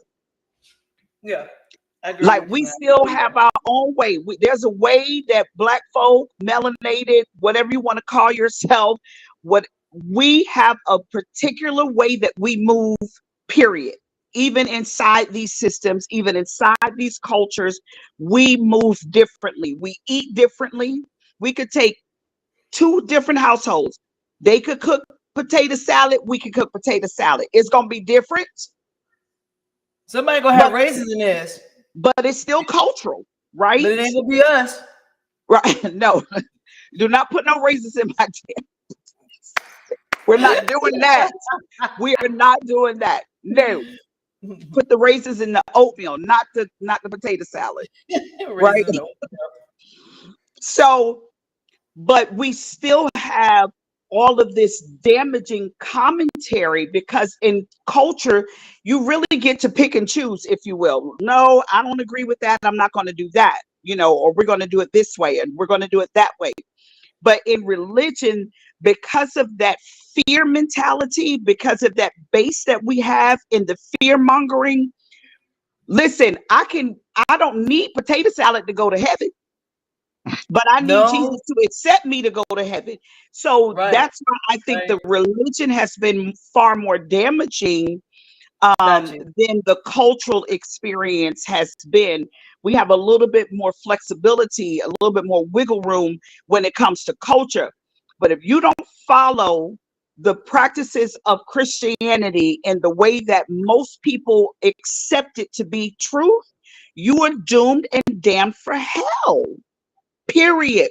Even though they say they love us and all of that, we know ourselves, the three of us particularly, what we have experienced as opposed to being in opposition to Christianity, to organized religion. Look at how the three of us have been treated. Look at the way we've been ostracized. Look at the way we have been iced out and put aside. Nobody wants to have any dealings. Nobody wants to connect. Oh, you can come to my church, but I'm not coming to nothing you have. And it could be good for the culture. It could be good for the community. It could be good for our people. But because it's not church-based, they won't rock with it. They won't support it. I know, like, I'm sorry, but I know, like, for me and Wanda, we were trying to do the thing in the field. I had one person come to me and tell me the reason why everyone wasn't coming. It was because my dad was in Islam. What? Well, the story with what happened was Chris wanted to have a community prayer at 8:00 on Saturday mornings, 5 minutes, a community prayer in Peckfield. That's when you had it was in Peckfield. So we had, I believe, Pastor Richo showed up. I think Adrian, rest in power, she showed up. and then just us. But when we figured out, I forgot who told Chris or whatever. But anyway, long story long, they told the reason why people didn't want to do the community prayers because Opa used to be, because he's a Muslim. You know, well, I got one better for to you. do with Chris. I call bullshit on them bullshitters. I agree, but I got one better to take the cake. And y'all, we've been going almost 2 hours. Yeah, we can wrap it up. I was a pastor, third generation of spiritual leader, church leader, right? And I reached out my first year. I reached out to all the local pastors in Fernandina. Sure did. Our Black pastors, and said I wanted to do 9 days of prayer and rotated 9 different churches. We would start it at my church, and then we would go around the community to 9 churches and pray every week. So 9 weeks, right? Do you know not one pastor came? One pastor told me that she needed to talk to her board about prayer in our community. But I thought that's what they like to do. I say you have to talk to the board about coming together to pray. Are you kidding me? And to Chris's point, it should not have mattered. My thing is, when you call for a day of prayer, we have national days of prayer. You know how many thousands of Christian religions there are, let alone all the other ones? So my thing is, if you call for prayer, if you call for prayer, pray to who you pray to. I'm gonna pray to how I pray, and let's just make it happen. But how about we just come together and let's come together on what we do agree about, as opposed to fighting over what we disagree about. We spend more time fighting about what we don't agree about, as opposed to the things that we do. We all want molestation and sex trafficking to stop, like regardless of what your faith or religion is, whether you're atheist, it doesn't matter. No religion, some religion, whatever. Don't we all want that? Don't we all want world hunger to cease? Don't we all want, you know what I'm saying? It's like, wait a minute, don't we all want mass murderings to stop? Like, what are we saying here? Yeah. So why can't we come together on the things that we are solid on, that we do? I don't care who get it done. I don't care which God show up. I don't care which one of them show up. I don't care if it's Zeus. I don't care if it's the Greeks.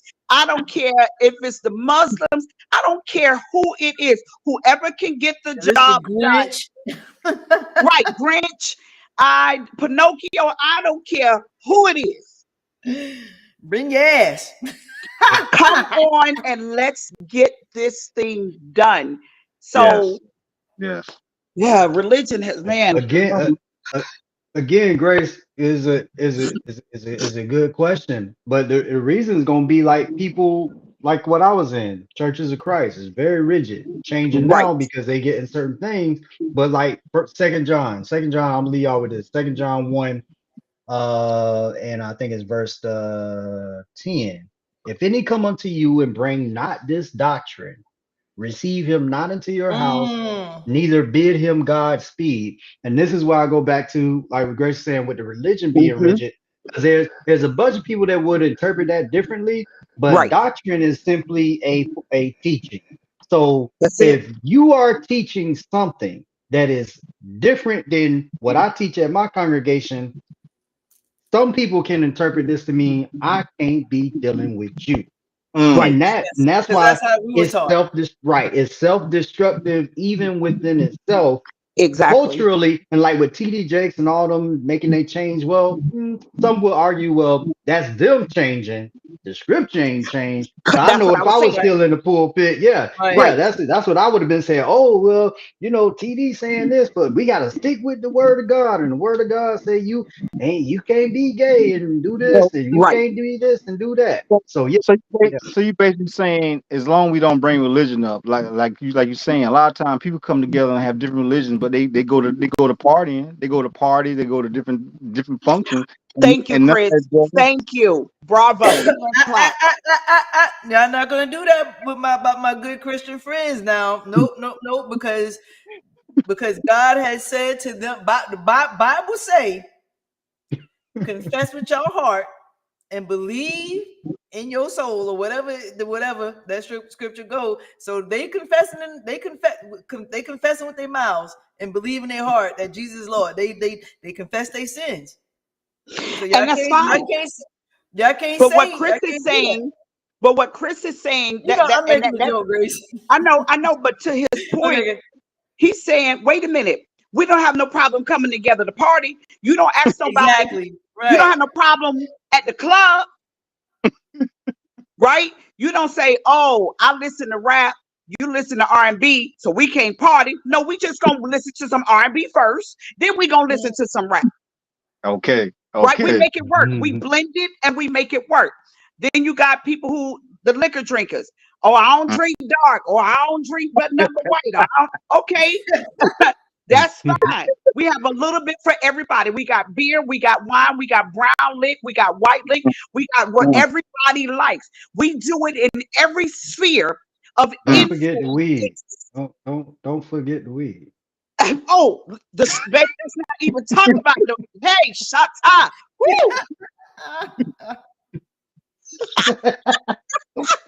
I'm just saying. Right. If I I'm wasn't coming, gonna go there. y'all I said need I'm to gonna have leave the some weed on green. the table tonight. But since the elder brought it to the table, we're gonna go with elder tonight. And let's not forget the weed. We I got cataract. I got glaucoma.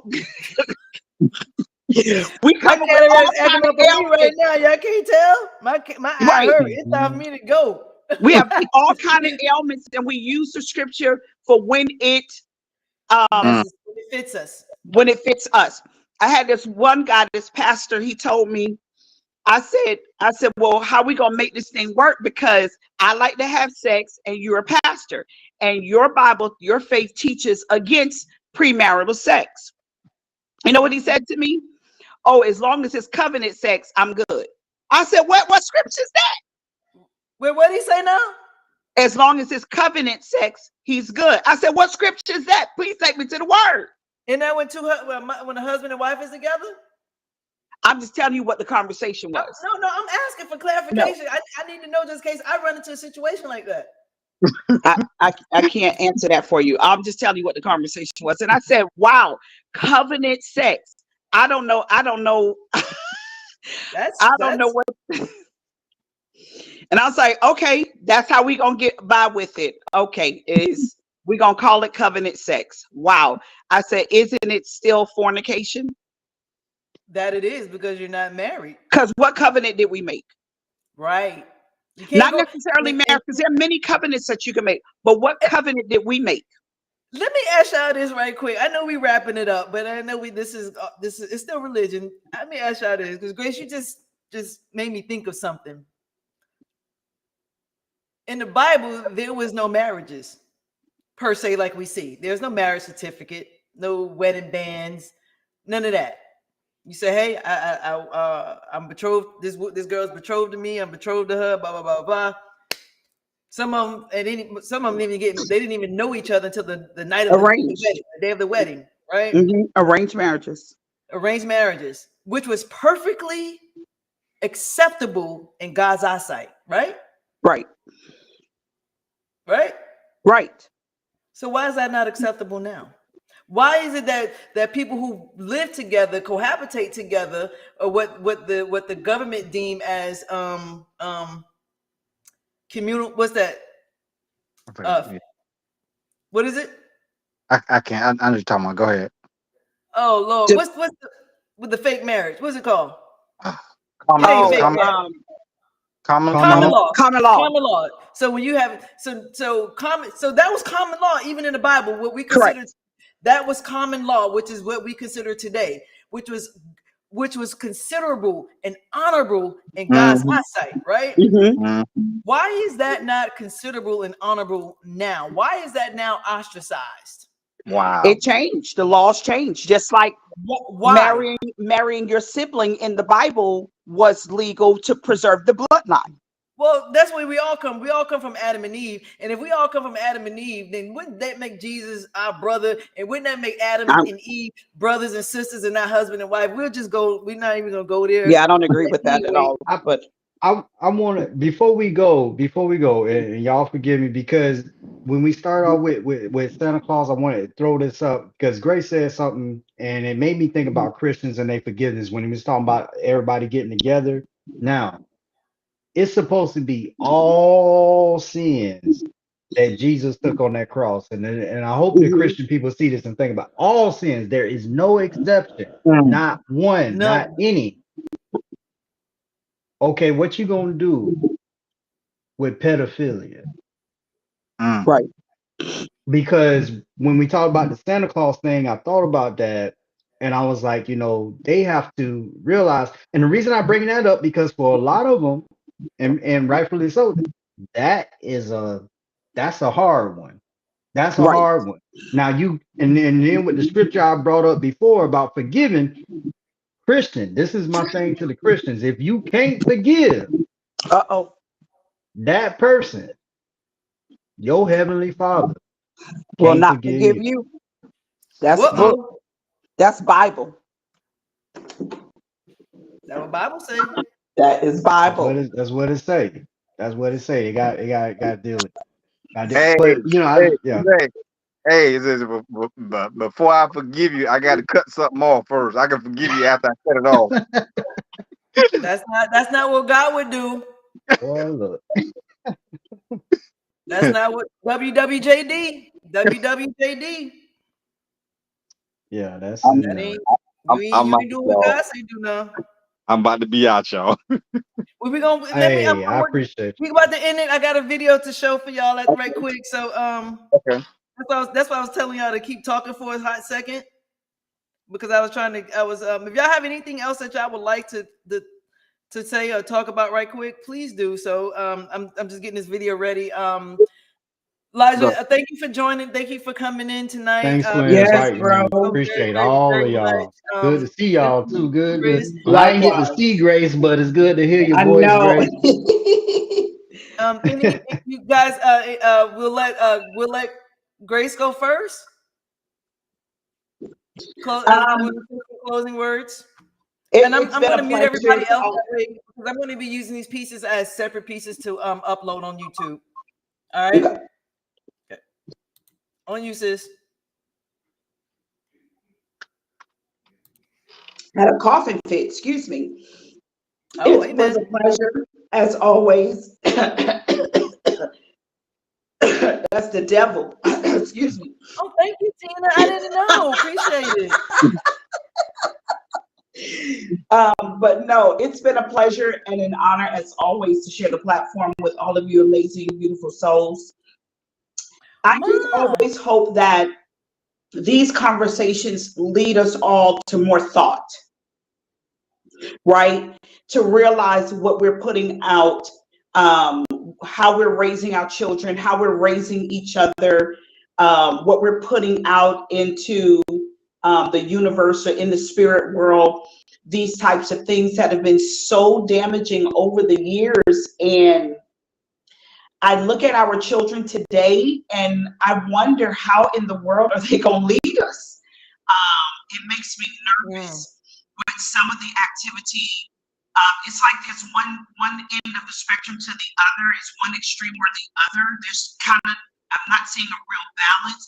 Either, they're just really free thinkers, forward thinkers, and just all the way to the left or all the way to the right, I just really hope that we have some balance that we take away from these conversations, and that we start to think about how we're educating ourselves and our children and this generation and the generation to come. So I really hope this inspires thought and even conviction, if you will, to think about some of the things that we're saying and doing as a people, so that we can really lean our hearts forward and begin to excel and move forward as well. So thank you for having me tonight. Great. Thank you very, very much. I did not know we had our mama in the back door waiting all this time. I did not know you was here. Ladies and gentlemen, everyone, this is our mother, the matriarch, the one who born the great one that you see before you tonight. And I'm talking about myself, of course. Thank you. I didn't know if you were on, Mom, but she's gone now. I don't know what happened. So, Elijah, would you? Maybe she'll come back. So, Elijah, would you like to give us some closing words if you don't mind? Well, yeah, thanks first of all for having me, D. I really appreciate y'all keeping me in mind. Thank you to Grace, also always insightful and wonderful to hear your voice and the insight that you have. And Chris, it's good to see you again. And I'm just glad that we was all able to get in here and get on this topic. I want to second some things that Grace said about taking that away. That's why I do my show when we get back on it. I want people to start to think about what it is we are doing as a people, what it is we are being fed, what it is we are out here believing without evidence. And this is why I say truth is my only religion, religion being that thing which binds you and holds you. And the only thing that I'm going to let hold and bind me is the truth. And and also to your mother, I don't know if she can still hear us talking. I just want to say thank her for bringing these beautiful souls to this earth, and I just appreciate that so much. And hopefully, one day we'll get to sit down and have some dinner or something together. Love y'all, people. Love you too. Hey, Wanda, before you push it over to Chris, Eli, I thought you was about to start prophesying. You know how they get to the end and they started to say, I don't know if your mom's still on here, but I got a word for her. Oh yeah. yeah.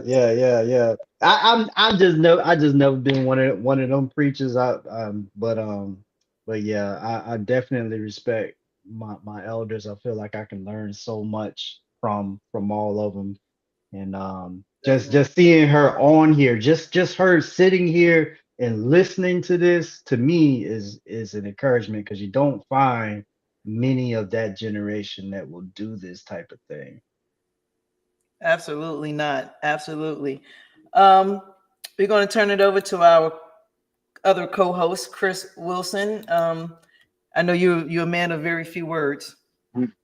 It's just one thing I like to bring up. I've been seeing in the news a lot. It's talking about Israel. I mean, it saddens me things happen in Israel, but it's a lot of things is not being done at home in America that need to be taken care of over here, where we can spend money in a whole different country where things are happening.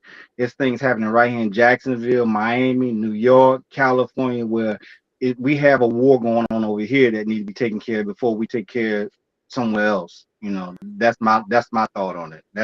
It kind of bothered me a little bit today to hear all this talking about Israel, but how about Jacksonville? How about all these inner cities that really need help, but we can find money in the budget to ship to a whole different country where we're hurting over here, first of all. And that's all I want to say on that. Oh, okay.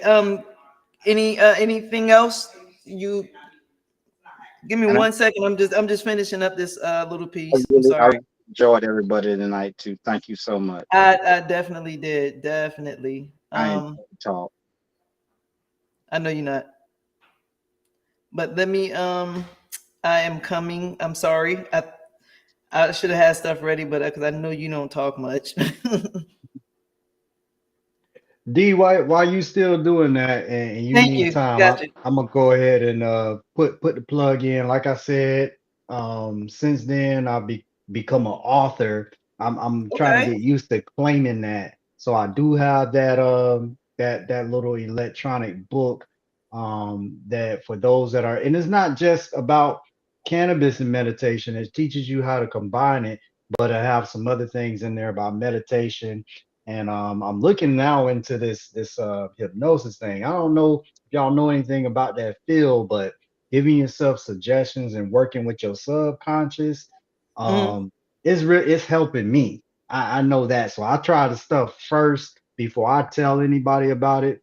And it's really helping me just regain some things that I think I lost over the years in religion with just self-shaming is one of them, because you pray and then nothing happened and you blame yourself. Oh, well, I don't have enough faith, or I'm not this and I'm not worthy.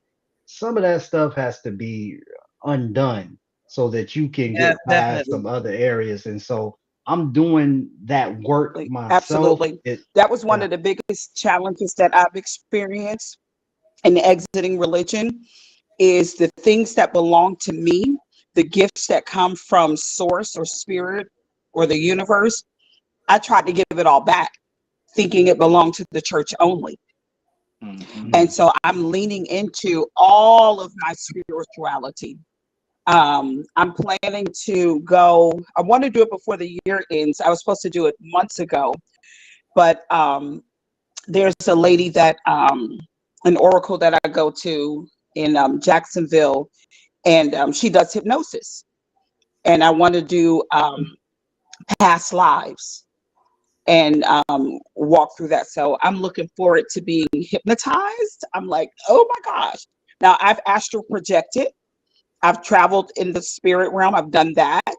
But I have not done past lives or ever been hypnotized. So I'm really, really looking forward to that. So Eli, if you want her number, I could have Wanda shoot it to you. I don't have your phone number, but yeah. Wanda, you have to share my number with. Yeah, go ahead. I will. Okay, give me 1 sec. My phone is acting stupid, but I got it now. Okay. Yeah. Okay. 1 hot sec. Ma, is she back? There we go. There go Precious. Yeah, I'm here. I've been here all the time. No, but you went out for a hot second though, Ma. Yeah, I went out because I don't know what happened, but I came right back in. I was sitting here listening to everything y'all was saying. Amen. Amen. What you have anything for us? I enjoyed everything, the part that I did here. And yes, we have to open our minds to more than what we've been taught. Go past religion. We got to get past religion, definitely past Santa Claus. But I think Santa Claus is more real to some people than religion. Say that last part again. I think Santa Claus is more real to some than religion. Yeah, absolutely. Some would feel that way. But because even though we say, we religious, we saved and we sanctified, but yet still we lie to our kids and say, well, Santa Claus, Santa Claus, Santa Claus. And then we celebrate, all this Christmas stuff and we do all this stuff. But, like I said, we got to open our minds, Grace said it well, open our minds and thought, give more back to the universe, not just to the church. To a certain group of people. And I do like what Chris said too, and I'll be quiet, that, y'all good. There's so much that need to be done home. And, we was always taught home first and then abroad. Amen. We was always taught that you got to take care of home first. And then if you got enough to share with the neighbors or whomever, then you can do that. But, like I said, we send billions of dollars to other places when people are suffering and dying and have no clue about life right here home. So, yeah, we have a lot of work to do. We got a lot of work to do. I mean, a whole lot to do. Thank you for being an elder who supports, even in this current time. Like Eli said, you don't get this. And that's I think that's probably the most beautiful response that I get from people when we talk about exiting religion. And they're like, well, how did your parents take that? I mean, they were in church for decades and decades and decades. And I said, you know what? I said, my parents exited religion as well. Now my dad made a decision to go back. That's his choice. That's cool. Absolutely. Absolutely. Do you? Yeah. That ain't me. That ain't me. I can't do it. I just can't do religion. I cannot go sit in a building and people hoop and holler and nothing is happening. I mean, zeros up, nothing.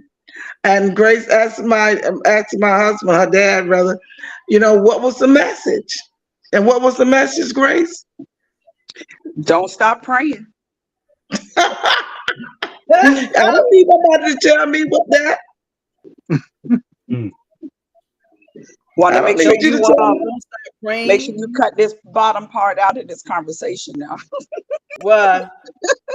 Oh Lord, I forgot. It's all right. That's why I didn't say it, because I said, but oh precious. Want the truth make you free? To set you free? Only on the truth. I'm gonna say this and I'm going. The only way that the truth can make you free is you first have to determine what lie you believe.